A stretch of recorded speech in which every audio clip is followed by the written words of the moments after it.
Ikalabing-anim na kabanata. Ang mga sisidlan ng galit ng Diyos. Mula roon sa templo ay narinig ko ang malakas na sigaw na nag-uutos sa 7 anghel. Humayo na kayo at ibuhos ninyo ang parusa ng Diyos sa mga tao mula sa 7 sisidlan na iyan. Kaya humayo ang unang anghel at ibinuhos sa lupa ang laman ng kanyang sisidlan. At nagkaroon ng masasakit at nakapandidiring mga sugat ang mga taong may tatak ng halimaw at sumasamba sa imahe nito. Ibinuhos ng ikalawang anghel ang laman ng kanyang sisidlan sa dagat.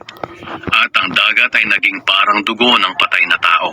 At namatay ang lahat ng nilalang sa dagat. Pagkatapos ibinuhos ng ikatlong anghel ang laman ng kanyang sisidlan sa mga ilog at mga bukal. At naging dugo ang lahat ng mga ito.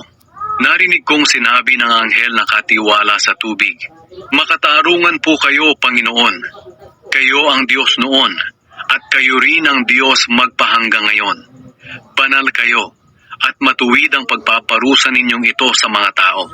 Pinadanak nila ang dugo ng mga pinabanal at ng inyong mga propeta, kaya dugo rin ang ipaiinom nyo sa kanila. Ito ang nararapat na ganti sa kanila." At narinig ko na may sumagot sa altar, "Panginoong Diyos na makapangyarihan sa lahat, tama at matuwid ang pagpaparusa niyo sa mga tao." Ibinuhos ng ika-4 na anghel ang laman ng kanyang sisidlan sa araw, at naging mainit na mainit ang sikat ng araw, kaya napaso ang mga tao.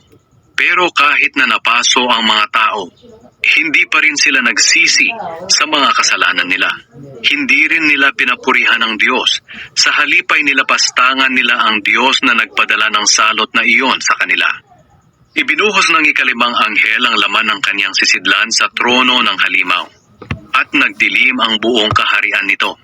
Napakagatlabi ang mga tao dahil sa hirap na dinaranas nila. Hindi pa rin nila pinagsisihan ang mga kasamaan nila. Sa halip ay nilapastangan nila ang Diyos ng kalangitan dahil sa mga sakit at sugat na tinitiis nila. Ibinuhos ng ika-6 na anghel ang laman ng kanyang sisidlan sa malawak na ilog ng Euphrates. Natuyo ang ilog upang makadaan doon ang hari mula sa silangan. At nakita kong lumabas mula sa bunganga ng dragon, ng halimaw, at ng huwad at sinungaling na propeta, ang 3 masasamang espiritu na parang mga palaka. Iyon ang mga demonyong gumagawa ng mga kababalaghan.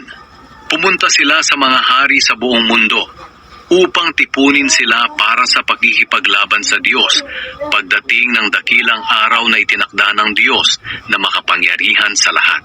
Ang lugar na pinagtipunan sa kanila at sa kanilang mga sundalo ay tinatawag na Armageddon sa wikang Hebreo. Pero sinabi ng Panginoon, "Makinig kayong mabuti. Darating ako na tulad ng magnanakaw dahil walang nakakaalam. Mapalad ang taong nagbabantay at hindi naghuhubad ng kanyang damit, upang sa pagdating ko ay hindi siya lalakad na hubad at hindi mapapahiya sa mga tao." Ibinuhos ng ika-7 anghel ang laman ng kanyang sisidlan sa hangin, at may narinig akong sumisigaw mula sa trono sa templo. Naganap na ang lahat. Pagkatapos, kumidlat, kumulog, umugong at lumindol ng napakalakas. Walang ganoong kalakas na lindol sa buong kasaysayan ng tao. Iyon ang pinakamalakas sa lahat.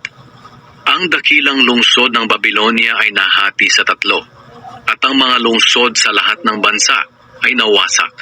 Tinupad ng Diyos ang sinabi niya tungkol sa mga taong nakatira sa lungsod ng Babylonia, kaya dumating na sa kanila ang parusa ng Diyos dahil sa matinding galit niya. Naglaho ang lahat ng isla at naglaho rin ang mga bundok. Inulan ang mga tao ng malalaking tipak ng yelo na tumitimbang ng 50 kilo bawat tipak, at nilait ng mga tao ang Diyos dahil sa matinding salot na iyon.